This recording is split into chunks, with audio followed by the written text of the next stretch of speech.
Hello, just lean in. Free group.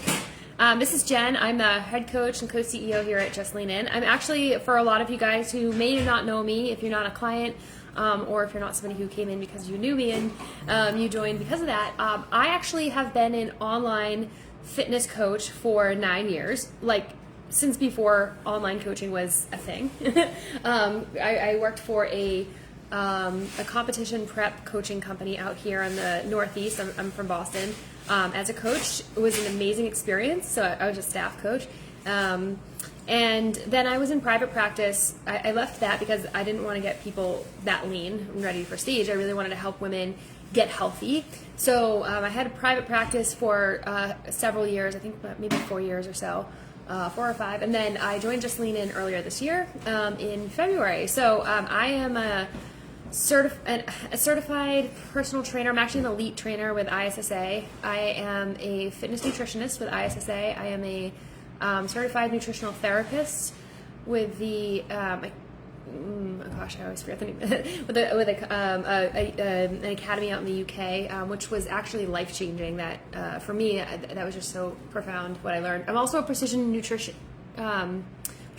level 1 certified, which is also an incredible course. If any of you guys are interested in becoming a coach, that one I would highly recommend. So I've got the experience and I have the education. I've also had a lot of practice with myself. I'm an athlete. I grew up running, didn't like running once I graduated from college, and I ended up in the bodybuilding world, and I love strength training. So I was a bikini athlete for 10 years. I don't want to say was. I guess I still probably am. I'm just stepped away from that for motherhood and raising a company, raising a child and a company. So anyways, wanted to get on here and share with you guys about alcohol. It was really interesting to see all of your comments, and I think a lot of you guys really realize like alcohol in itself is just not like the greatest for our bodies. It's very toxic for our bodies for sure. It's really hard on our liver. But I wanted to share, the swing of the question. Of course we're a weight loss in wellness, but we're a weight loss group. So of course Emily asked you guys, what is the most fattening? Now when I was younger, I used to drink vodka all the time because I was like, vodka has no carbs, so clearly that is the least fattening thing for me to do. And beer obviously has tends to have sugar and carbs in it, and a lot of your fruity drinks, it's just downhill from there. So I was always like vodka. But what I learned when I got older and more educated is something pretty interesting that I think you guys are going to want to know. What you guys see on a nutrition label is fat, carbohydrates, and protein, and you see a whole lot of other minerals and vitamins and minerals on there too, but you see those macros, right? So we all think that those are the only macros. And actually, just to back up, I want to just mention what a macro is. Macro is a type of it's a unit of measure that equates to calories. So fat is 1 gram of fat equals 9 calories. 1 of protein and 1 of carbs are equal to 4. So if you look at a label, and there's a lot of shysty things that they do on labels, by the way. That's why looking at just calories is a little bit not great. But if you look at the calories, generally that's the math that's going to add up. Now, a lot of companies want you to look at a label and be like, oh, this is lower calorie, because they know a lot of people are just going to look there. And so they'll do the calculation off of net carbs. That is inaccurate. And whenever I run far in the other direction, if I see a company doing that, because I always wonder what else they're hiding in their labels, and there's a lot of ways to hide things. Okay, so now that we've established that those are the 3 macros that a lot of you guys know, if you're a client of ours, we don't count macrograms. We work in ratios, which is no one else is doing that. What we do is really amazing for a lot of reasons. Won't get into it all. But what you need to know is that alcohol is the 4th macro. So alcohol in and of itself is energy, because that's what all of these are actually. So a calorie is really just a form, it's just energy. And it's like it's how much, it's really honestly like how much it I always mess this up, but it's basically like when you're heating up water, it's a measure of like heat. Okay. That's not how our bodies operate, obviously, in the real world, but that is truly what it is. Hold on one second. Okay. Just had to adjust my settings there.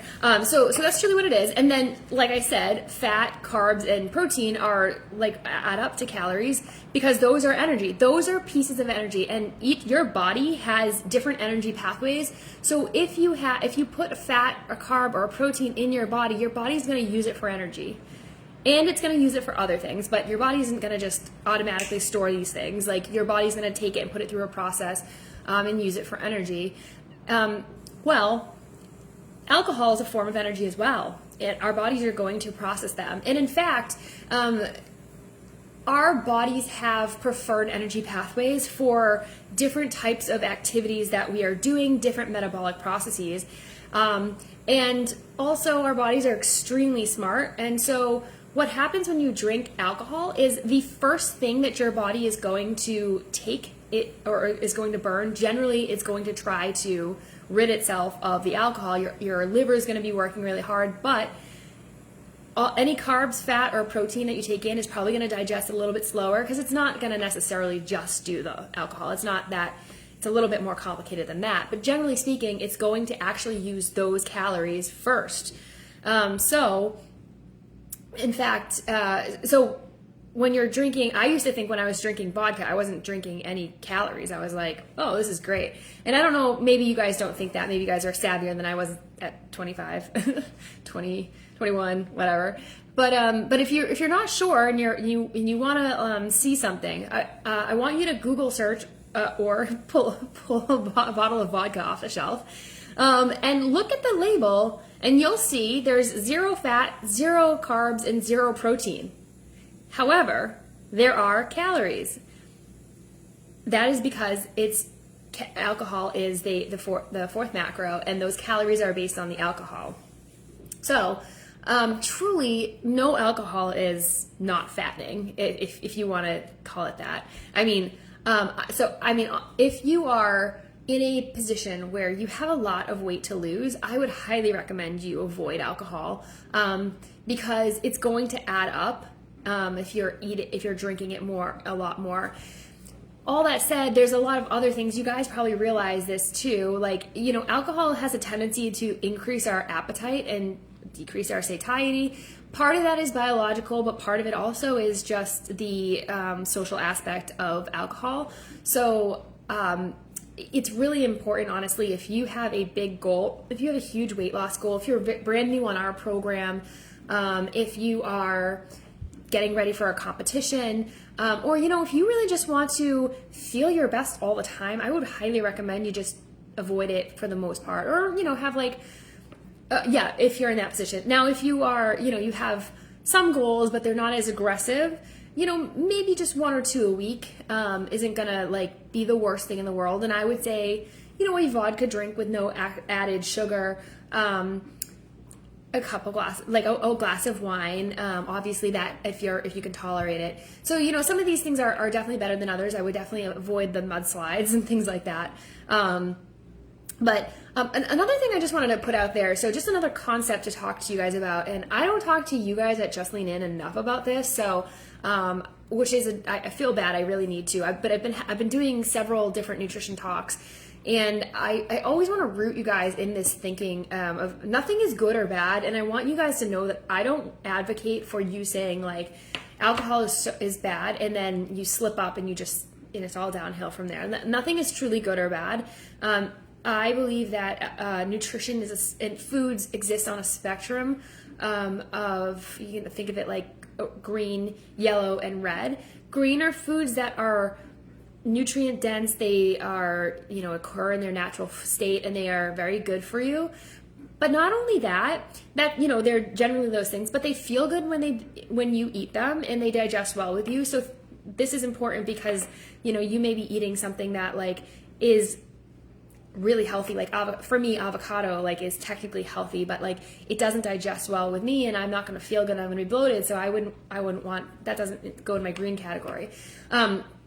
And then yellow are foods that are a little bit less nutrient dense. You should eat some of them. Oh, sorry, so green is eat more, yellow is eat some, and red is eat less. So just generally eat less, right? So in that red category, in that yellow category are things that are a little bit more processed. So you think about an apple. This is a good one. I should have teed this one up. But green would be an apple. Yellow would be applesauce, right? It's a little bit processed, but it's still in its natural state. In this category is also, foods that are, they're not suited for your goals as well, but they're not terrible either.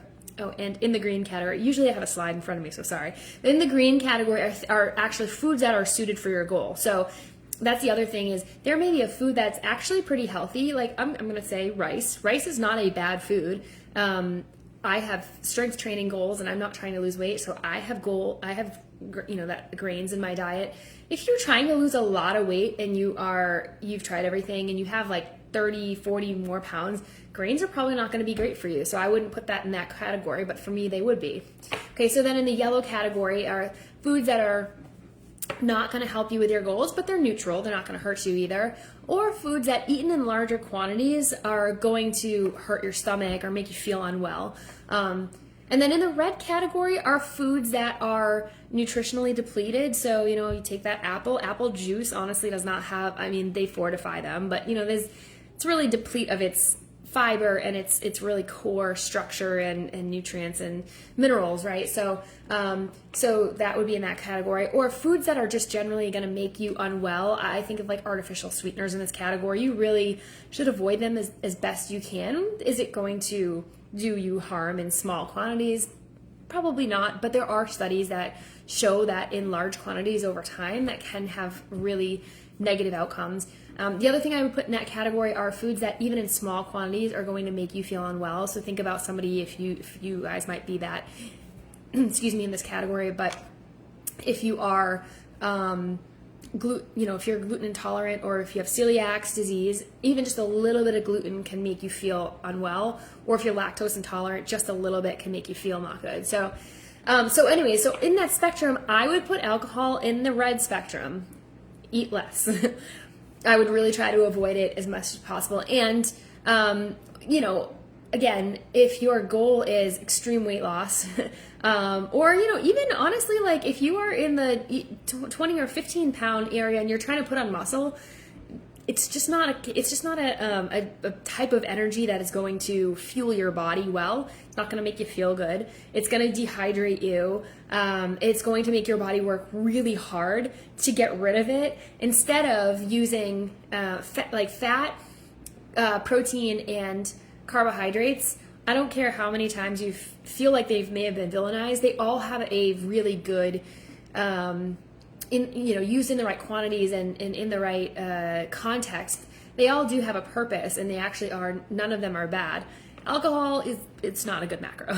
It's not a great macro to have in your body. So if you've got really strong goals, I would avoid them. Now that said, it's that time of year. I get it. Whether you just like to drink to just to relax, and you want to drink in a social situation, if you've got under a lot of stress because your family stresses you out around the holidays, and you do have a drink or two or three, what I want you to know is that it's okay. Give yourself grace. And then the next day, I want you to make sure you are hydrating and eating really nutrient-dense foods, because what you need to do now is give your body anything you possibly can give it to help it replenish and nourish what has been missing. Also, I will say, if you are on a day that you're drinking, make sure you're staying hydrated. Try to drink a full glass of water between drinks. Pay attention to how you're feeling. If you're starting to get a headache, you might want to eat a little bit make sure you're eating food and water. And those things will help your body start to process that alcohol instead of having it really accumulate in your body. So those are my biggest tips. I don't think anything is good or bad. And I would never say you have to avoid it altogether unless you're an alcoholic, or of course, then I would say definitely stay away from it. Or if you have really big goals, like I said, but I also just think it's not going to help you towards your goal. So it's something that I would do in limited quantities, and make sure that you're really taking care of your body if it is something that you have. So sure, there's way more, and I could talk forever. I'm a junkie when it comes to nutrition, and exercise actually. If you guys have questions, let me know, or if you can let me know in the comments. I can't see anything right now. If you guys have been asking me questions, nothing is coming up, but definitely either ask them here or send me a personal message. Just come back and tag me in a post if I'm not responding to you, because sometimes if we're not connected, it's going to send your message to like a different folder and I won't see you. So I hope that was helpful, and hopefully you guys will have some questions for me. Good job to all of you guys who guessed correctly. 5 was the correct answer, so we will be doing a drawing. Also, we are a little bit behind on the challenge that we did, but we have tallied everything up, and I'm going to come live in the next couple of days and do a drawing for the winner of that whole package of swag. So stay tuned for that, and don't forget to just lean in.